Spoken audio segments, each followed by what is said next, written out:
안녕하세요. 라이트하우스입니다. 1월 14일 일요일 오후 5시 20분입니다. 지금 주말에도 지정학적 리스크가 계속 부각 중에 있어요. 그 후티 반군, 그 다음에 헤즈볼라 관련해서 이란과 미국의 그런 대립이 계속되고 있는 상황이고요. 대만에서도 대통령 선거가 끝났는데 친미 대선 후보가 당선이 됐습니다. 그래서 미국에서 이쪽에 축하 서한을 보냈는데 바로 중국이 반발하고 있어요. 그래서 이런 지정학적 리스크, 위기가 계속 부각되는 모습입니다. 그러나 미국 증시 S&P 500 그리고 나스닥은 여전히 신고가, 52주 신고가 부근입니다. 그러나 오히려 위치가 높다는 게 더 불안하고요. 이 지정학적 리스크가 가져올 문제는 무엇이냐면 유럽으로 가는 물류, 운송비가 올라가고 시간이 지연됨에 따라 CPI가 다시 반등할 가능성이 생기고 지금 산유국들이 석유를 계속 증산하고 있어서 그 억제제로 작용하고 있는 유가가 다시 투기적 수요와 함께 재반등할 가능성이 있습니다. 이는 물가를 높이게 되고요. 그래서 전문가들이 1월보다 2월, 3월 미국 CPI에 주목해야 된다고 하는 부분입니다. 그렇게 되면 금리 인하 시점은 계속 뒤로 늦춰질 거긴데 미국 경기가 경착륙이 아니고 연착륙이라 하더라도 이런 거를 에너지를 미리 끌어다 썼기 때문에 증시가 사실 11월 말부터 12월까지 좋았어요. 그렇기 때문에 1월부터 2월까지 조정 가능성이 있다라는 거를 좀 주의해야겠습니다. 월요일은 미국장이 휴장이기 때문에 또 미국장이 이번 주 금요일 날 보합권에서 끝났습니다. 그렇기 때문에 한국 증시는 약세 흐름을 이어갈 듯 보여지고 또 북한에서 또 탄도미사일도 쐈더라고요. 그래서 외국인 투자자들한테 이런 지정학적 리스크가 좋게 반영되진 않을 걸로 보여집니다. 그리고 삼성전자 실적 쇼크와 함께 외국인이 반도체 삼성전자 기관이랑이 계속해서 던지고 있습니다. 그리고 코스닥 지수를 좌지우지하는 에코프로 그룹주들도 특별한 거 없이 내려가고 있는데 금요일날 테슬라가 유럽 지역 부품 공급 지연으로 3.84%나 하락을 했습니다. 그렇기 때문에 이번 주 증시는 약세 흐름을 계속 이어갈 걸로 보여져요.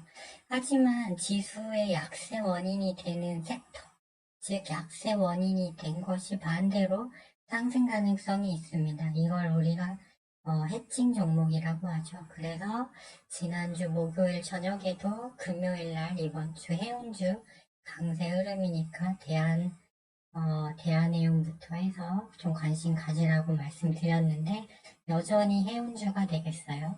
왜 그러냐면 후티 반군 공격이 계속되고 있기 때문입니다. 그래서 위치상으로 봤을 때 HMN과 테크노직스 이따 타점을 설명드릴 거고요. 방산주 중에 우량주 중에 한화시스템 그리고 유가가 추후 상승할 경우를 대비해서 한구석유 이렇게 네 종목만 이번 주는 잘 보면 되지 않을까 이렇게 생각을 해봅니다. 먼저 흥하해운이 현재 해운 대장주입니다. 주봉상으로도 이미 과열불이 들어왔고 외국인이 엄청나게 또 신규 매수가 들어왔지만 갭이 뜨면 이제 엄청난 공방이 예상됩니다. 이미 30분 봉도 과열 시그널이 크게 들어왔기 때문에 조정 신호가 나올 것 같아요. 그랬을 때 해운주들 아무래도 흥하해운이 대장주기 때문에 갭 뜨고 밀리면 얘네들도 그걸 따라가는 흐름이 나오겠죠. 그러다 장 중반까지 엎치락 뒤치락 하다가 이제 흥하해운 움직임을 무시하고 움직이는 종목이 나올 수도 있습니다. 그래서 일단 가벼운 종목에서 테크노직스인데요. 금요일날 상승하고 시간의 상한가를 갔습니다. 조금 남은 걸 채웠죠. 주봉상탁 저항 라인에 걸렸는데 이렇게 횡보하다가 거래량 실리고 처음 올라온 거는 좋은 자리예요. 하지만 30분 봉이 이미 과열불이 크게 들어와 있어요. 그래서 갭 상승을 하더라도 제 생각에는 30분 봉상 21선 자리까지 즉 금요일 3,300원 초반대는 한번 자리를 줄 걸로 보여집니다. 네, 그때를 기다려야겠죠, 초반에. 그래서 이렇게 갭이 떴다가 여기서 횡보하다가 다시 장 초반에 치는 흐름이 나올 수 있습니다. 그래서 관심을 갖자. 다만 흥하해운이 갭을 뜨고 밀리면 다 같이 영향을 받을 거기 때문에 기다려야 할 거예요. 그리고 HMN 같은 경우는 좀 무거운 종목입니다. 하지만 외인 기관이 연일 매수 중인데요. 일단 21선에서 반등이 나왔어요. 하지만 무거운 종목이다. 가볍지는 않습니다. 그래서 이 종목 같은 경우도 제가 계속 말씀드리죠. 2만원대 접근하면 사볼만 하다고 하는데 이제 한 2% 정도 밀려서 22,200원 정도 왔는데 프로그램이 사는가 안 사는가 보면서 대응해 볼 수 있지 않을까 싶습니다. 시세가 여기서 내일 밀리더라도 끝난다기보다는 밀렸다 다시 가는 어떤 식이냐면 롯데정보통신처럼 장중에 움직이지만 그래도 시세는 계속 좀 며칠 이어가지 않을까 생각돼요. 그래서 급하게 덤비시기보다는 움직임을 보면서 한번 대응해 볼 만하다. 그리고 유가는 소폭 이제 2% 넘게 오르다가 소폭 밀렸어요. 하지만 평균석유가 주봉, 일봉상 위치가 괜찮고 대장주입니다. 그렇기 때문에 11,950원짜리 21선이 지나요. 즉 12,000원대 초반에 접근하면 그때부터 국제유가 흐름 추이를 봐서 여기서 눌렀다가 계속 올라가는 흐름이 나올 것 같습니다. 그래서 당장 매수하기보다는 좀 저점을 기다릴만 하겠고요. 오히려 바로 매수가 가능한 거는 하나 시스템이라고 생각이 됩니다. 주봉상 계속 오름 추세고 메이저 수급도 있고 일봉도 그렇게 크게 무리가 가지 않고 30분 봉이 수평이죠.